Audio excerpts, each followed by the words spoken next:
What is up, everybody? Welcome to Football Diehards, and we have a week six. Week six here. It seems like the season is going by so fast. As always, we're going to go game by game, talk some ownership along the way, talk some strategy, talk some cash construction as well. I am here as always with Jamie. Jamie, what is up? You looking forward to this Sunday day of football? Ask me that at 4 o'clock after the Giants play the Rams. But yes, of course. Yes, absolutely. Love it. We got a little bit of a shortened slate and some significant injury news we need to get before we can really finalize things. So hopefully we'll get that as the show goes. Maybe we can break it for you. How you doing? Doing pretty good. Yeah, a lot of things have changed throughout the week. Kareem Hunt's going to be like probably one of the best plays on the slate.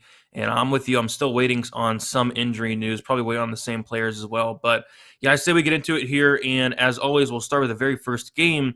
And this just so happens to be the game that I'm going to be highest on. It is the Kansas City versus Washington game. This game does have the highest total. I believe it's currently 54 and a half or 55 and a half. But regardless, the highest total on the slate. So are you as heavily invested into this game as I am? Yes, absolutely. And I talked about this. I was on the Football Die Hard show with Bob Harris and Mike Dempsey, as always, on Saturday night at 10:20 Eastern.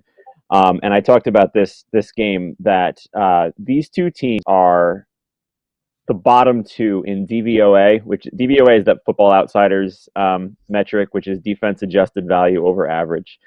Basically, it evaluates offensive and defensive efficiency based on the success of each play in comparison to the league averages. So, kind of the short version is if a running back runs for 5 yards, it's got more value if he does it on 3rd and 4 than if he does it on 3rd and 10 or something along those lines. So these are the bottom two defenses right now in that. So I mean, there's really no resistance on either side. I absolutely love the Chiefs. We mentioned the injuries. We have to check Tyreek Hill. I think he's going to play. But we got to see how he does in warmups and make sure he's not limited or anything like that.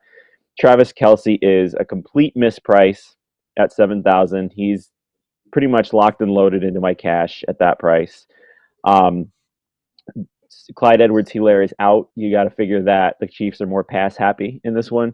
Mahomes, despite the Chiefs' struggles to start the year, is still the QB1 in fantasy. So, I mean, the sky's the limit on them this year. And I think we're going to get one of those like angry, punishing, got to get this win games against Washington. Where are you? Anyone else on the Chiefs? And how about Washington? Yeah, I guess the big thing is I'm with you. I'm waiting to see, Tyreek Hill, everything goes good. Load him up. I really do like him in this spot. Tyreek Hill, Kelce as well. You mentioned Kelce being extremely underpriced. Yeah, the price tag just does not make sense to me. 7K, it was like 8,500 just a couple weeks ago. So, yeah, I think it's a smash spot for the Chiefs. Both defenses are not great at all this year. I think this is going to be an absolute shootout. I wouldn't be shocked if this game even hit the over, which it's already set at like 54 and a half, 55 and a half. So, yeah, I'm with you. I do like all the same guys as you on the Chiefs: Mahomes, Hill, Kelce. On Washington, there's a lot of guys that stick out as well. McLaurin being one of them, 7,100. I think McLaurin's in a great spot. And if you noticed, Washington is missing a lot of pieces on that offense. Of course, Logan Thomas still on the IR.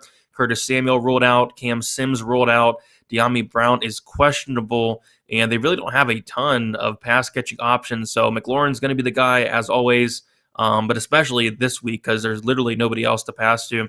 And then also Ricky Seals-Jones, who I went to last week, going right back to him this week. They priced him up 500, and last week he had 9 targets last week. So yeah, I mean, give me 8-9 targets at 3K. I'll be very happy, especially against this Chiefs defense. So yeah, going right back to Ricky Seals-Jones, and typically have not done this and have not done it at all this year. But, double tight end in the lineup. Travis Kelce, Ricky Seals-Jones, I've been finding myself going to that a lot. Anybody else I missed on Washington that you wanted to talk about? Well, first of all, I mean, I'm with you. I talked about this on the radio last night, that this is the first week of the year that the double tight end for me is viable, and it's with those two guys, like you said. He played 95% of the snaps. There was one snap he wasn't on the field. So, I mean, Seals-Jones is fantastic play at 3,000. I also like McKissick in GPP. I think this is set up to be a him game more than a Gibson game, especially with Gibson, continually banged up with that. He's got a stress fracture in his shin. The game script really favors McKissick in there. He's under 5,000. I think he's a good GPP option in PPR. And McLaurin is another one we got to wait on the status. It's looking positive, but he's battling a hamstring injury himself, which is annoying because we got two premier plays on this on this slate that are in the top game. So the injury status, I think, will tell us a lot. Yeah, I mean, we'll have to wait for that for sure. But yeah, if Tyreek Hill's full go, it's really hard to ignore his upside here. Any thoughts on some other guys in this game that are could be important pieces? Cheap guys like Mikael Hardman, 4,200. Yeah, for sure. I mean, if Tyreek Hill doesn't go, he's going to be a core play for me. Yeah, He got a 22% target share anyway last week. He had 12 targets with Tyreek Hill playing the full game. So yeah, for sure. I think you can still play him in cash at that price, and for sure in GPP with his home run upside. yeah, great. I guess my concern is if Tyreek Hill is limited, that could very well benefit a guy like Hardman, and he's 4,200. On the Washington side, any interest in guys like Adam Humphries, 3,400? There's another one I did want to mention. What's his name? Carter for Washington. I think he had 8 targets last week. Any interest in either of those guys on Washington? For sure, if you're mixed multi-entering, if you're doing just kind of like single entry or 3 entry, I think the guys we mentioned before are better for that because you're still going to get the low ownership. Some of them like McKissick and Hardman, maybe Hardman. I haven't seen his ownership go up. I'll check that in a second. But if you're kind of like doing different variations, 4 or 5, 6 different variations of this game, definitely mix those guys in. Yep, for sure. Yeah, I think we covered about everything. Tyreek Hill is projected to be the second highest owned wide receiver on the entire slate, and he is sitting at 16.5%. And as far as Hardman is sitting at 5.89%. I did see that Travis Kelce is projected to be the second highest owned tight end as well. So yeah, Oh this wow. game is definitely going to carry a ton of ownership, you got to imagine, and rightfully so. So I think we covered everything in this game. My favorite game of the slate, getting it out of the way early. Moving on to the next game, we have Houston going against Indianapolis. Anything stick out on this game here? A couple of things. It's fun to go from Chiefs to the Texans here, but yeah, there's viable plays in this one. Usually we bypass the Texans on this show, but Brandon Cooks, I think after a couple of busts in a row, you can go back to him in this one. His price has fallen to 5,800. The Colts secondary is ravaged by injuries. And they've given up the fourth most fantasy points per game to wide receivers. The fact that Davis Mills actually looked capable last week against the Patriots, you can use Cooks just because Cooks has 20 more targets than the next closest Texan, who is David Johnson. So, it's no secret he's their wide receiver one. I'm not interested in anyone else on Houston. But I do think that Cooks is a good play. I think that he's cheap enough that you can play him in cash. And if you're trying to kind of go off on the Texans' terrible defense and you're stacking Colts, which is, Cooks is the obvious bring back there. Yep, agree. If anything on the Texans for me as well, it's going to be Cook, who's coming in at about 5% ownership. On the Colts side, though, I actually really like Jonathan Taylor this week, sitting at 6,600. And when I want to play Jonathan Taylor, I want to play him in a positive game script, and this is just that. They're 10-point favorites, phenomenal matchup. I really like Jonathan Taylor at 6,600 here. And then if we're talking defenses, I think either defense is fine here. I think this is one of the lowest totals on the entire slate. Last time I saw it was like 43.5 points. Colts defense, 3,500. I think they're in a good spot there. And as far as a punt goes, Texans, I find myself going to them at 2,200. So any interest in any other Colts? Yeah, Pittman. Pittman is 5,500. I actually like him more than Cooks if choosing between the two of them there. Even though, like you said, this is completely set up to be a Jonathan Taylor game. Um, But I mean, Pittman has 41 targets to lead the team. He's got 29% target share and over a 40% air yard share, and he's clearly has chemistry with Carson Wentz. So at 5,500, if you're kind of in that mid range for cash, I think he's a really good play. Certainly fits in GPP as well. And then again, just for our FanDuel listeners, he's a misprice on FanDuel at 5,800. He's 100% lock over there at that price because he should be 1,500 more. Yeah, like even on DraftKings, like he's underpriced, right? 5,500 seems really cheap as well. So, yep, don't hate that call at all. Jonathan Taylor coming in about 12% ownership, and then we see that in terms of defenses, Colts defense is actually the highest owned by a pretty significant margin, 12%, and then we have the Texans are owned at 6.5%. Anything else we didn't cover for this game, or any final thoughts on it? No, I think we're good. And like you said, I mean, the Colts, we kind of bypassed on DraftKings who the Texans were playing the last couple of weeks because of pricing. They played the Patriots who were almost 5,000. I forget who it was before that, but they were almost 5,000 too. But 3,500 is really not prohibitive. I like to punt a little more if I can. But 3,500 you can fit in on this slate, especially with, all the values in the mid tier and less studs on the slate. Yep, for sure. A good point there. All right, so let's move on to the next game. We have the Packers going against the Bears. Anything sticking out here?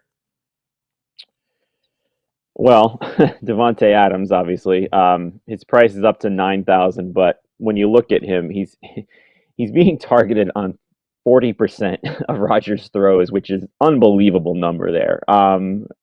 This is not as good a matchup as he's had, but it's not a bad one either. Adams has 61 targets. Second place on the Packers is Aaron Jones with 19, and then Robert Tonyan with 16. There's no more bankable target receiver than Adams, and the fact that he is looked at in the red zone as well, he's still worth that $9,000 price tag, especially with usually we like to reserve that kind of money for the top tier running backs, but Derrick Henry's not on the main slate. Christian McCaffrey is now on IR. Alvin Kamara is on a bye. So, what are you spending that money on? If it's Adams, I don't argue at all. Yep, agree. Yeah, the question I have for you, this is a tough question. Adams or Hill? Yeah, I know. That is a tough one. I still have Adams over Hill. Even with how much more money is he? I think 500 more. 500 more. 500 more. Yeah. I mean, on DraftKings, $500 discount goes a long way. No, he's 200. Oh no, yeah, 500 more on DraftKings. On FanDuel, he's less than Hill. That's an easy call for me. But yeah, that $500 goes a long way. I think I'm in a position where if I'm in that range and I can't get up to the 9,000 without completely blowing up my team, I'm good playing Hill. We're looking at their ownership is identical. But I would prefer Adams to Hill just because the target share is so much more concentrated his way, and just Travis Kelce's presence with Hill, I think, gives him that slight more downside. Plus, he's a little banged up, so I would lean Adams. Yeah, I would. It's a tough question for sure, but yeah, I would lean Adams as well, slightly more so because of, like you mentioned, the target share is crazy for Devonte Adams, and then also I do have that fear of Hill. He's banged up, maybe he is limited, so that's my kind of thinking there. But yeah, that is a tough question. So somebody that opened up throughout the week, Khalil Herbert, he is 4,600. He's coming in as the second highest owned running back. And yeah, I mean, he's going to get a lot of usage. He's really cheap. Any thoughts on him? Do you like him? Yep, he's a core play in cash for me. I'm curious to hear your thoughts on GPP with his ownership, but 4,600. If you look at last week, he had more snaps than Damian Williams anyway. They both got 18 touches in the game. He didn't get a target in the passing game, but that's because Williams is a known, superior receiving back, I guess. So, if he's involved at all in the passing game, there's really not much he can do to hurt you. If he's getting 18 touches in a committee, he's got a realistic shot at 25 plus in this one. And Green Bay has given up the 7th most catches out of the backfield to running backs. And the Bears should be playing from behind in this one, too. So, yeah, Cash, he really should be the first guy you plug in at his price. Where are you in GPP, though, with that ownership? I mean, he is a 5th-round rookie with no track record. So where are you on that? Yeah, like you said, I think is a very, very safe cash play, 4,600. In terms of tournaments, there are some guys I like more that are a lot more expensive. We'll talk about some of those guys, but yeah, I think he's fine in tournaments, but the ownership does concern me slightly there. Yeah, second highest owned, coming in about 13%. So yeah, that is slightly concerning, but yeah, I'll have some for sure. Like if I need to, save the salary, I don't mind going to him. He's 18% owned, 18 and a half. So yeah, he's up there for sure. Mm-hmm. How about the receiving game? We got, the ghost of Allen Robinson and Darnell Mooney coming on there. Mooney's 4,300. He's intriguing to me at that price. How about you? Yeah, if anything, it'd be Mooney, 4,300. He's just way too cheap. And it's just crazy seeing that Allen Robinson is now 5,300. He just keeps getting cheaper and cheaper every single week. Like, it's crazy, but he's not doing anything. So, any thoughts on Robinson? Are you going to go to him? I really can't go to him until he shows me like something. But one of these weeks, he's probably going to come back and nobody's going to play him. Yeah, but he's questionable too. I mean, he's battling an injury himself. If he doesn't play, by the way, Mooney at 4,300 is someone you need to be overweight on, especially with both Green Bay's corners out. I think he's good anyway at 4,300, but you need to kind of consider him one of the top values on the slate if Robinson for some reason doesn't play. I haven't heard any indication he won't, but he is questionable. Yep, good point there. Trying to take a look at the ownership of them. Got to imagine that Robinson's going to be like very low owned. He's been bad. He's been really bad. There he is. He's at 3.3%, right in the range of Nelson Aguilar, KJ Osborne, Alan Lazard. So that's where he's fallen as far as people go.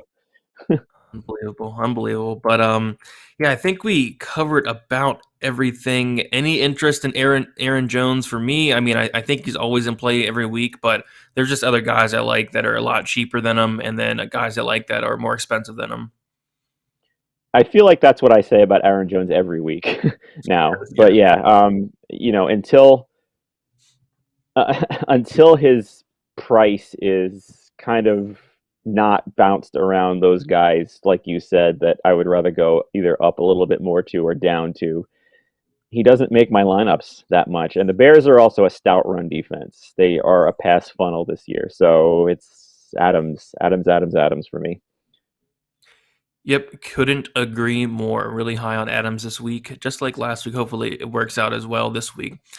All right, so we'll move on to the next game. We have the Rams going against the Giants. What are you looking at in this game here?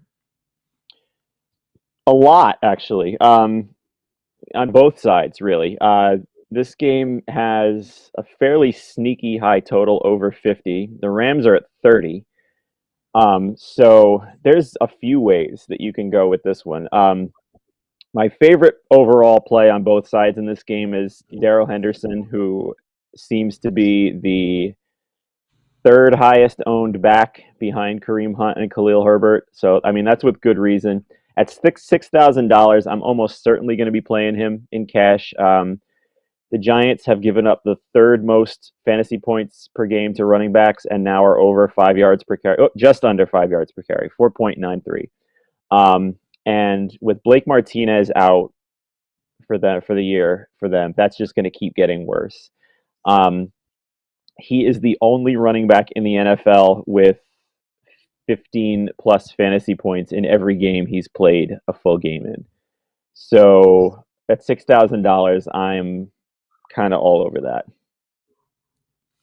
Yep, I'm with you here as well. Henderson is somebody that I'm pretty high on this week, 6K. Like the matchup, like the game script. I think he's definitely somebody to look at. Seems way too cheap as well. Also on the Rams, we have Cooper Kupp, 7,900. Robert Woods 6,100. Robert Woods with a very big game last week finally came alive after being consistent, but not having that big game. Finally had that big game. 14 targets, 30 DraftKings points. Any interest in Kupp or Woods? Kupp for sure. His price has gone down, which I assume is a is a result of Woods' big game. But I mean, Kupp still had 10 targets in that game, and he still has 17 more than Woods. Giants have given up the ninth most catches to wide receivers. James Bradbury won't cover him out of the slot, and he hasn't been great this year anyway. So I mean, Kupp is, and he's coming in as the highest owned wide receiver on DraftKings. So people aren't people aren't forgetting about him just because Woods had a breakout game. But I mean, you can play Cooper Kupp in any setting: cash, GPP, standalone, part of Rams stacks. The Giants are last in QB hit rate and 29th in sack rate this year. So I mean, Stafford, I'm terrified what's going to happen in this game. Stafford should have his way with them. So I mean, Kupp and Woods are both solid plays, but I definitely prefer Kupp of the two, even though Woods is still 1,800 less.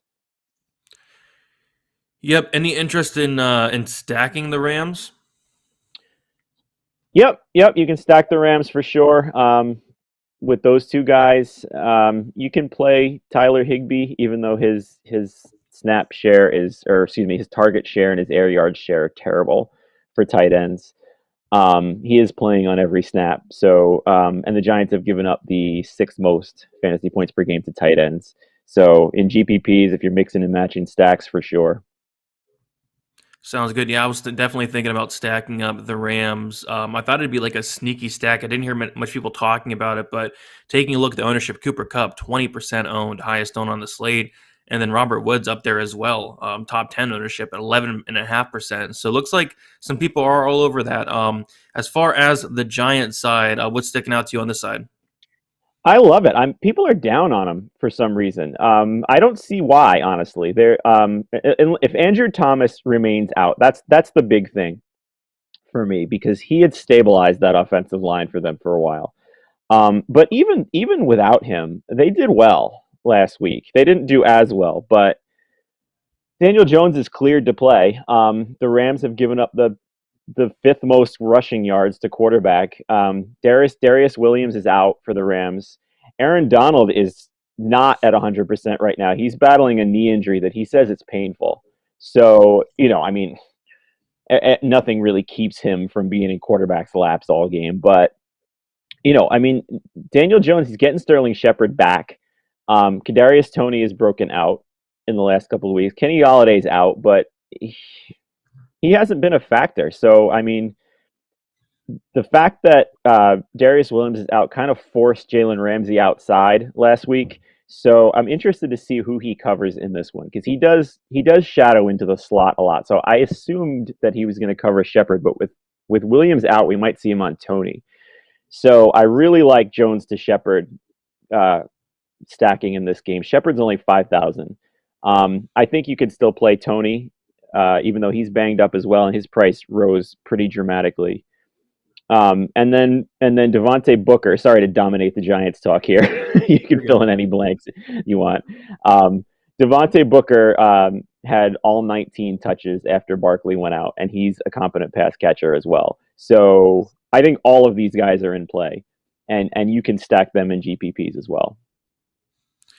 Yeah, I think you covered everyone I wanted to touch on, especially Shepard, though. 5K, like Shepard seems way too cheap. Like in the games he was healthy, 9 targets against Denver, 27 DraftKings points. Against Washington, 10 targets, 17 DraftKings points.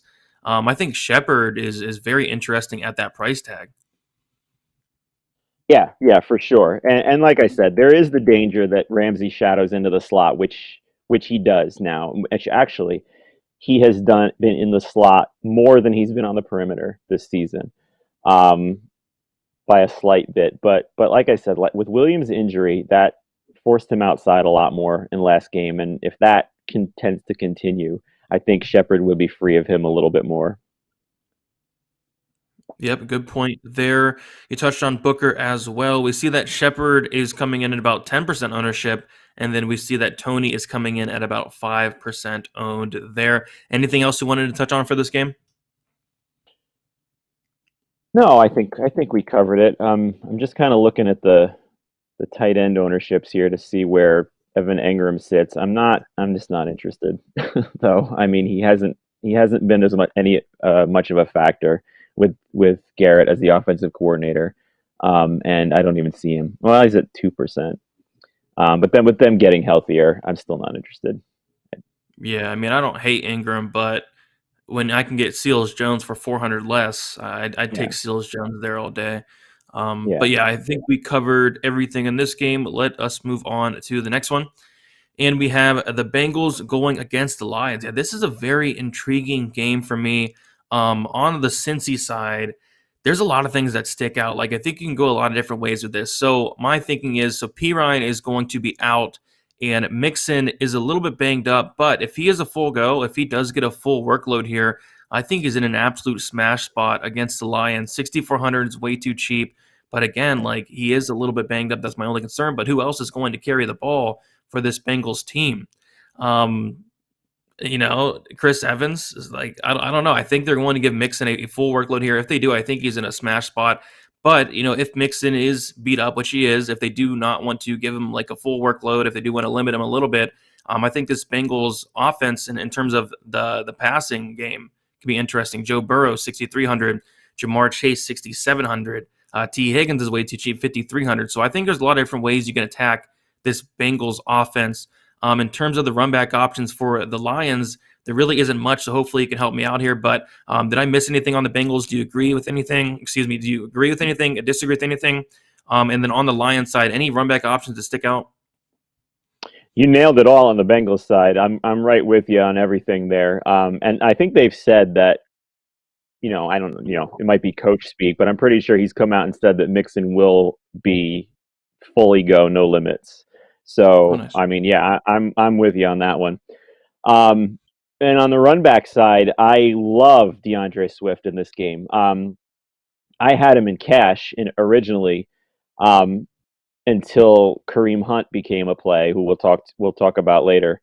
Um, who is the same price? You have to play since he's by far the highest owned running back. But we'll get to that. But I mean, Swift is slowly taking over that backfield. It was a complete committee. Now they're finally really featuring him. He had a 74% snap share last week, after a 63% the week before, and it had been 50-50 before that.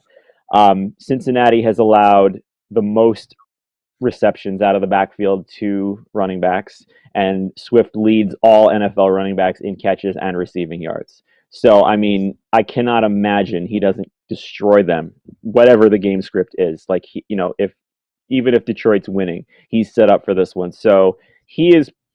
I think I got to go through my numbers. He is my most owned GPP running back. I don't like that I don't have him in cash because I'm that high on him. So, but you have to play Hunt at the same price in cash. So yeah, I'm all over Swift.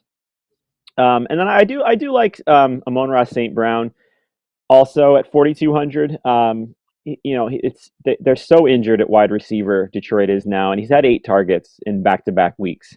So he looks like he's a nice safe PPR floor, even if he doesn't quite have that double touchdown upside that we might see, like from Nicole Hardman, who's the same price. But yeah, I like him against the Bengals this week as well. Anyone else on the Lions that I missed? You agree, disagree with them?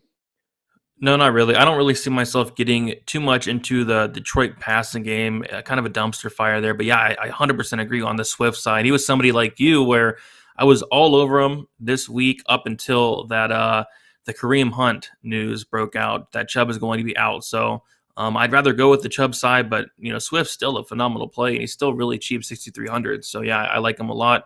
But yeah, I'm going to be more on the Hunt side now. But yeah, I think we covered about everything in the game. Anything else we didn't touch on? Um, no, I think we got a good one there. And I'm with you. I love stacking the Bengals in GPP there, and you could do it multiple ways with those three receivers, and then Mixon as well. Yep, for sure. We see that Jamar Chase is coming in as the fifth highest owned wide receiver, 12% owned. T. Higgins coming in as like the seventh highest owned wide receiver at about 11.5% owned, and then Boyd coming in at 8% owned. If you had to rank them one, two, three, which way would you go with Chase, Boyd, and Higgins? With price taken into account, Higgins, Chase, Boyd. Higgins is definitely going to be in my cash at 5,300. I like it. Yeah. You? Higgins is very cheap. Yeah, for me, it's close. I'd probably go Chase for the upside, but I think Higgins, like you said, is safer. Give me Chase, Higgins, and then Boyd at the last piece there. But yeah, I think both Higgins and Chase are guys I'm really looking at this week. Yeah, for sure, for sure. I love the Bengals offense. Yep, so we agree on there. So next we have my second favorite game of the week, and it is, I believe it's the second highest total on the slate. We have the Ravens going against the Chargers. I think there's a lot of things that stick out here. Let's start it off on let's start on the Baltimore side. On the Baltimore side, what are you looking at here? There's a ton of pieces that stick out. There is. This is a fun one, especially when you consider. I'm very curious as to what way people are going to go with this after the Chargers were involved in that immense shootout with the Browns and Baltimore went off too. It's looking like the most interesting thing to me here is that right now it's looking like Lamar Jackson and Patrick Mahomes are identical in ownership at the top. I currently have Lamar Jackson in my cash because that $900 discount goes so far on DraftKings. On FanDuel, with the much looser pricing, it's tougher because you're getting upside from both of them, and you don't get the bonuses either. But I mean, Lamar Jackson accounted for 504 yards on his own last year. That tells you all you need to know about what he can do with your fantasy team. Right now, he's my cash quarterback. I'm still evaluating that a little bit just based on the rest of my team. But I mean, he's got so many weapons now too. We have Rashad Bateman making his debut that could add a little extra dynamic. He's 3,000, by the way. I have no problem taking GPP shots at minimum price with him. This sets up to me for a Mark Andrews game again. It looks like he's actually coming in as the highest owned tight end. I'm not sure I'm totally comfortable with that with Kelsey's price, or just going down to Seals Jones at 3,000, who are number 2 and 3. But I mean, Andrews is coming off a career game, and the way the Chargers set up their defense, they have allowed the second fewest fantasy points per game to wide receivers and the second most to tight ends. So Andrews' ownership is justified here, and 5,200 is not prohibitive for him. How about you? Yep. Where are you sitting on this game? Yeah, for me, it's between Lamar Jackson and Patrick Mahomes, just like you in cash. Right now, I do have Mahomes, but yeah, I'm definitely fine if I had to, save the salary and go down to Jackson. He's been phenomenal, has that rushing yard upside as well. I think it's a good call there. I think both are definitely in play. I like Marquis Brown, I like Mark Andrews, and I like Bateman, who is 3K. Bateman 3K is probably really interesting to me. He's projected to be owned at about 2%. So I mean, there's question marks. Making his debut here, coming off an injury. Is he going to be limited? Is he going to be full go? I don't know if you heard anything about that, but he's 3K. Like, you don't need much. Give me a couple catches. I'd be happy with that. And did you hear anything about if is he going to be limited at full go, anything like that? I haven't heard anything, but at 3,000, unless they say he's like, unless they give some strict, like he's not going to get over 15 snaps in his debut. Like $3,000, take your shots on him, especially with Sammy Watkins out. Yep, for sure. Back to Marquise Brown though, 5,900. He seems way too cheap for me. I mean, he's somebody that typically he's like a boom or bust player, but this year he's been really consistent, averaging 21.9 DraftKings points. Had that big game last week. I think Brown's a really interesting option. He's coming in about 8% owned. Any interest in Brown at that price tag? It's very strange. Nothing has changed. All they've done is add receivers to the wide receiver core on that team, and he's better for some reason all of a sudden. He's a top 10 wide receiver this year. Actually, I think he's 6. I don't have that in front of me. I think he's the wide receiver 6 in fantasy in PPR right now. So yeah, at that price for sure. But I will say that the Chargers, I almost said San Diego, the Chargers have done tons and tons of defensive schemes to eliminate wide receiver production. Doesn't always work, but I mean, it worked on Tyreek Hill. Somebody else, big time, they shut down on the perimeter as well. So, if you're choosing between him and Andrews as the top pass catcher on the team, I for sure pick Andrews this week. But yeah, 5,900 for a guy who's producing like Brown, I have no complaints. Yeah, that's definitely the scary thing. The Chargers are very good against the wide receiver, and like you mentioned, not so great against the tight end, but which sucks because I'm very high on Kelsey and I'm very high on Seals Jones, so it's really hard for me to fit Andrews in there, but I 100% agree. But yeah, so as far as the Chargers side here, for me, I'm looking at Austin Eckler. I think he's a pretty obvious play at 7,900. Obviously, pass catching upside week in and week out, besides week 1. But after that, he's been phenomenal.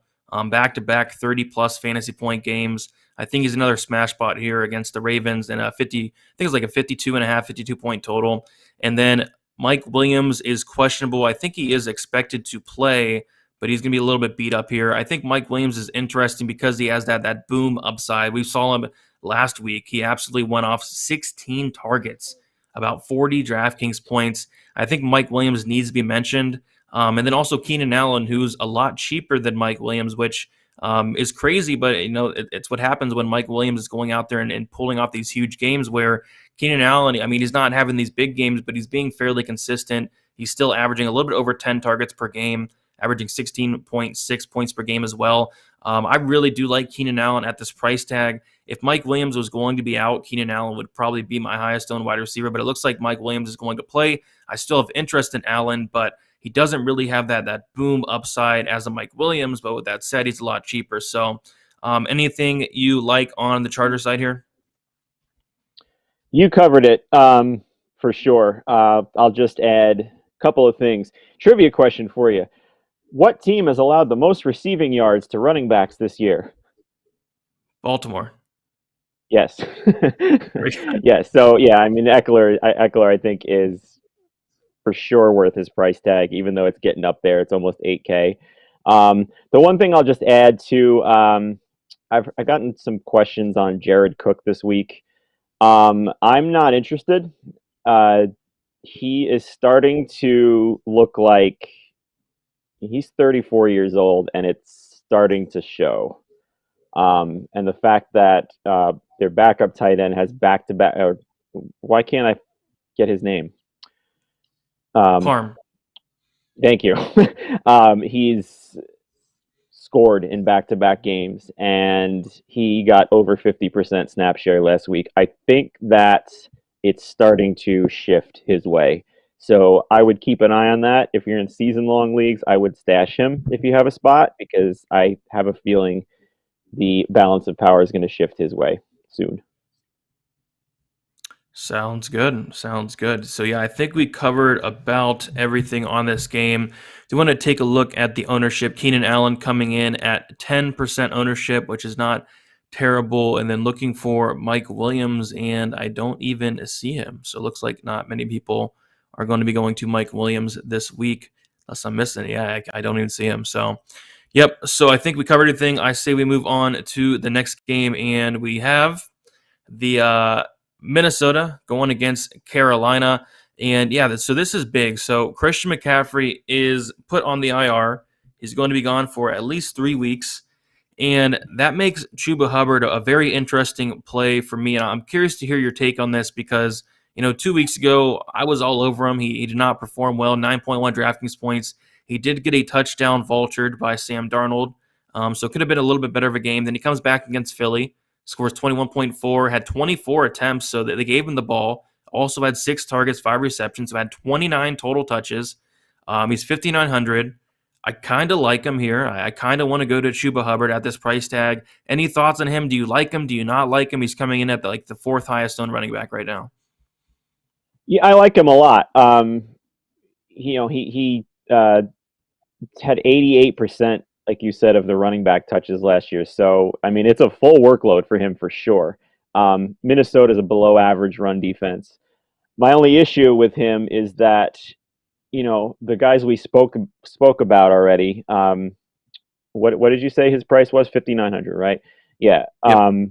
My only issue is Darrell Henderson is 6,000, Mixon 6,400, Swift is 6,300, Hunt is 6,200. There's just no room for him for me Yeah. because I'm overloading on those guys in all formats. So I mean, he just doesn't fit. He just doesn't fit my plans. But I think he is a really good play this week. Yep, I'm gonna be on him for sure. But yeah, like you mentioned, there's like so many guys in that low 6K range. It's crazy this week. In terms of the Minnesota side, I mean Dalvin Cook's there 7,700. Of course, we do have Jefferson as well 8K. DJ Moore's up there 7,300. Thielen 5,800. Robbie Anderson 4,800. Any interest in any of those guys? Yes. I mean, any of them really. You can fully stack Minnesota. This to me is a sneaky game. I think I see the over under was like 46 in this one, and I think we go with the over on that one for sure. Minnesota's got everybody healthy, like you said. Um, I like the passing game more than Cook, but we're looking at a spot where Cook is. I'm just looking for his ownership quick right now. Where are my running backs? Oh, there he is. So he's at under 10%. I actually expected a little bit lower than that, given his possible, re-injury risk or whatever. But he practiced fully. I love Jefferson this week. His price is a little bit up there, but they still don't have Stephon Gilmore. They're waiting for him to come back from the pup list, and C.J. Henderson, who they just traded for, is hurt as well. Adam Thielen started to slow down, which was predictable, I think. So I think that is going to go Jefferson's way. He's taken over the target share. They were even for a while, and now Jefferson's 8 ahead of him. So I do like Jefferson in this one, even though Carolina has given up the third fewest pass yards per attempt. How about you? Anyone there? Yeah, I think like you said, Jefferson is fine. Um, yeah, I think Jefferson is fine. Depending on the ownership, let's see where he is at. I don't see. Oh, there he is. So he's 8% owned. That's not bad at all, really. See, I like that. Yeah, I like that. Yeah. Yep. That's I slate think winning upside, honestly, at that price. no. Yeah, 100%, 100%. But yeah, I think we covered everything. Did you touch on Cook at all? I mean, there's just so many great running backs cheaper than him. I think he's in play, of course, but I can't get there this week.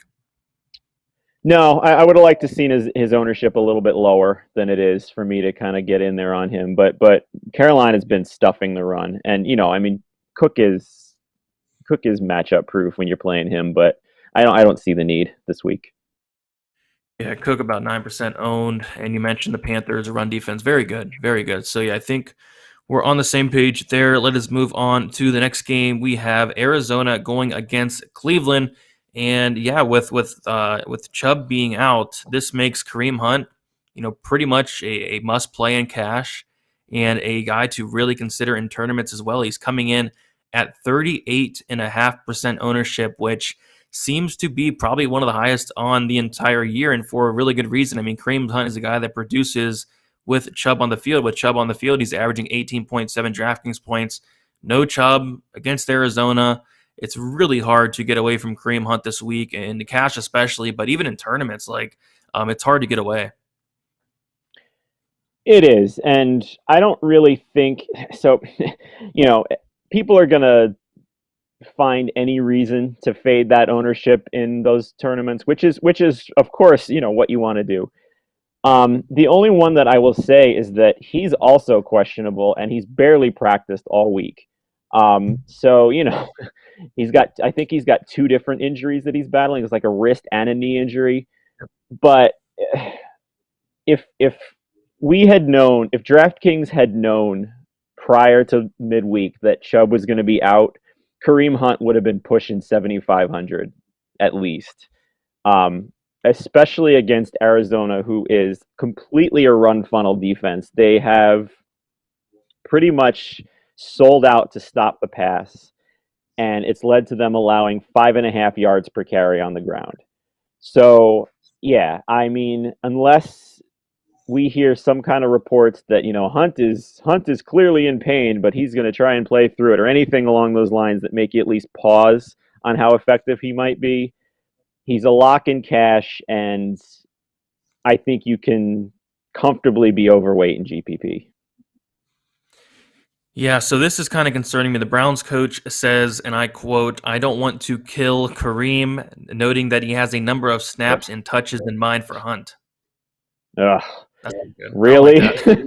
I don't like that. Okay, so yeah, I didn't see that. I mean, that's a terrible quote to hear. So okay, I don't know, what that does for you. I think in GPPs you can dance around that and play the Mixons and the Swifts and the Hendersons and Hubbard, who we mentioned, a little bit more if you want to get off Hunt a little bit in that one. Still going to be a cash lock for me. Yep, agree. Yeah, I don't like to hear that at all, but I still think he's a good play. So yeah, Hunt is smash spot in cash, but hearing that kind of gives me a little bit of pause in terms of going like extremely heavy on him. On the Arizona side, though, of course, lots of great options stick out. We have Hopkins, 7,800 is always a phenomenal play.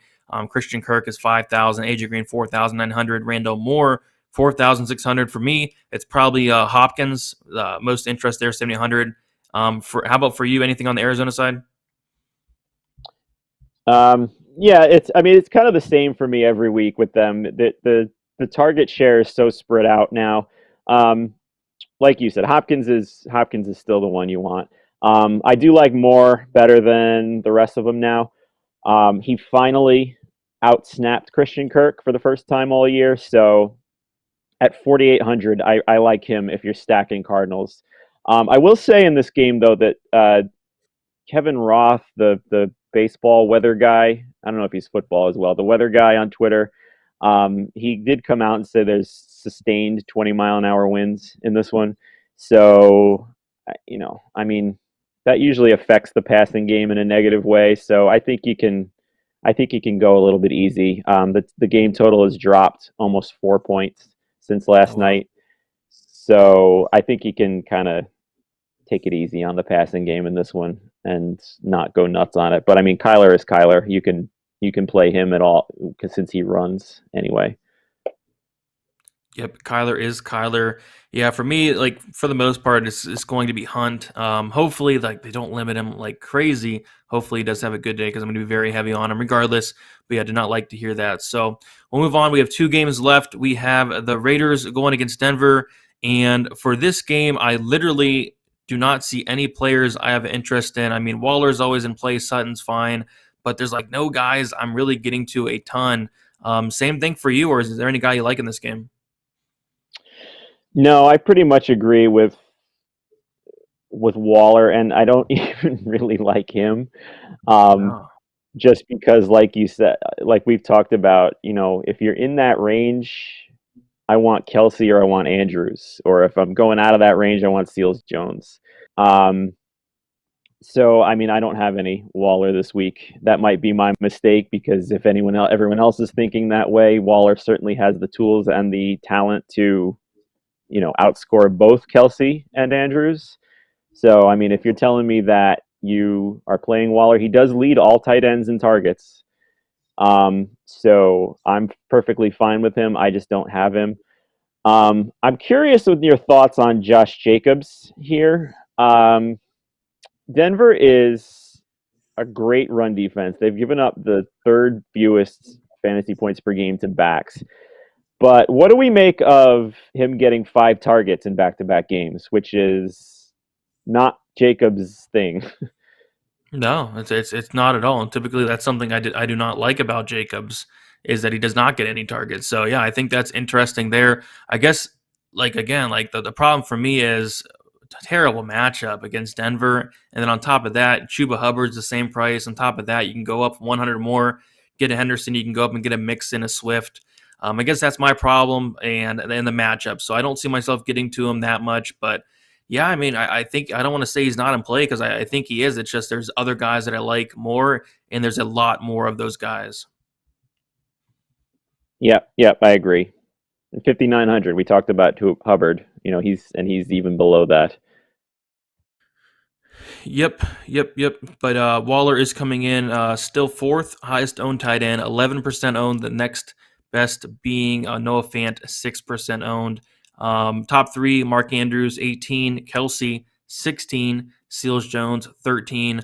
Going to have a lot of Kelsey and Seals Jones there, so don't see myself getting to a ton of Waller. But like you said, would it shock anybody if he went off? Absolutely not. Yep, I agree. All right, so last game of the slate, we have the Patriots going against the Cowboys.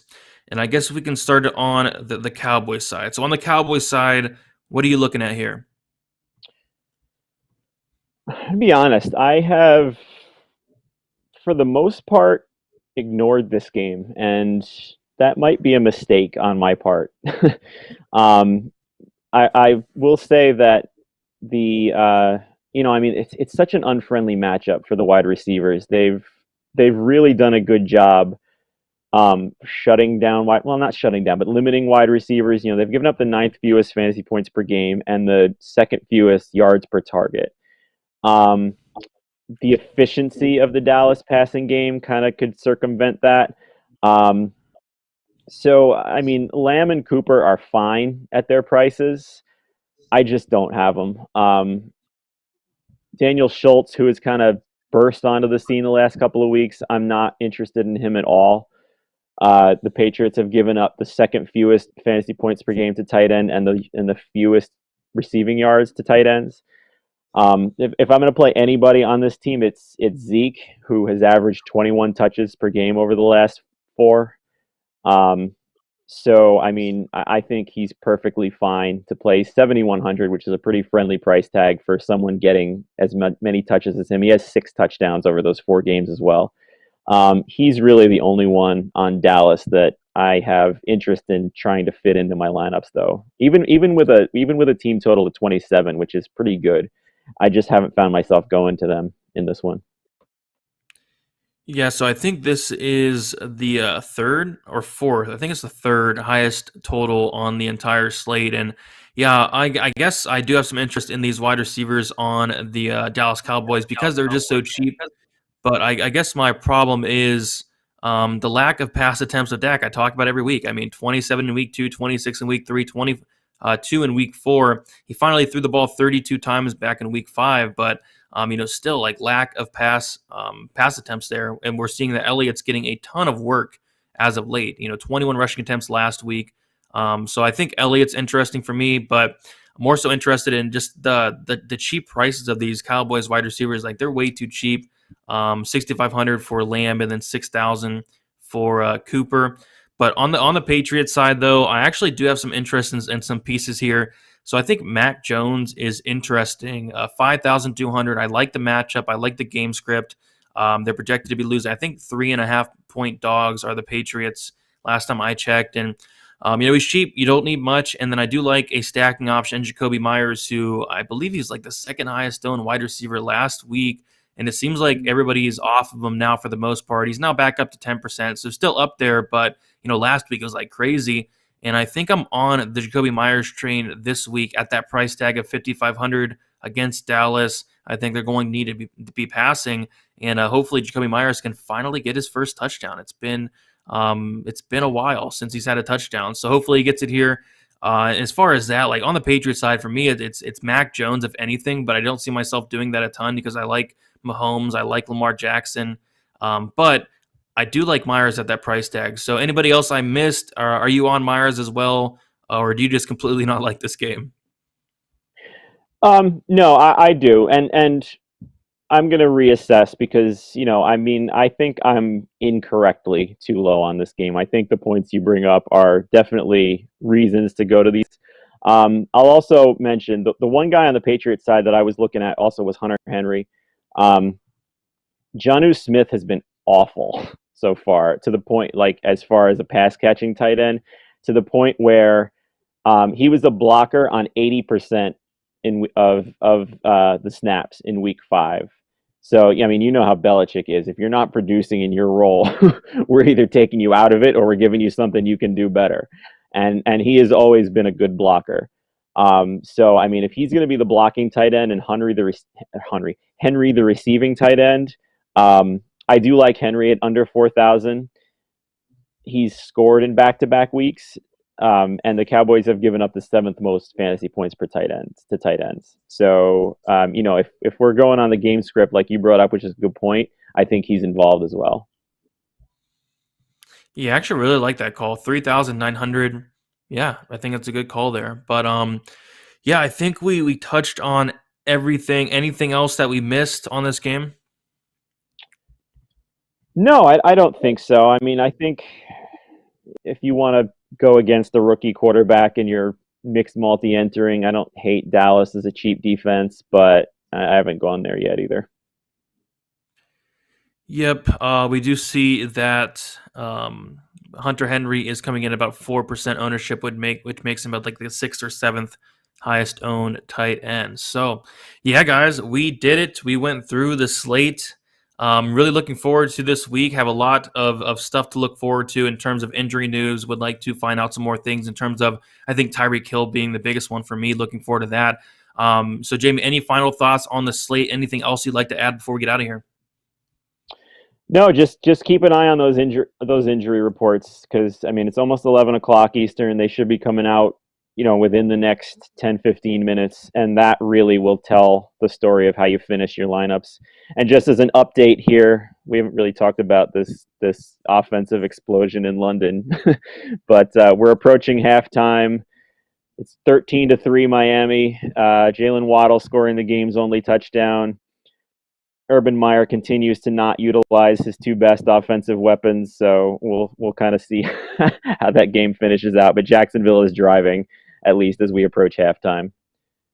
So if you started players from this game, I'm sorry. Yeah, I have a James Robinson in my league, so that's always great. Start off the night or the day right, so that's fun. But yeah, have to go watch that right after we get off of here. So yeah, guys, that's about it. We'll be back on Wednesday, 8:30 p.m. Eastern time, and then we'll be back Sunday next week, as always, 10 o'clock in the morning Eastern time as well. Good luck. Look out for the injury news, and we'll talk to you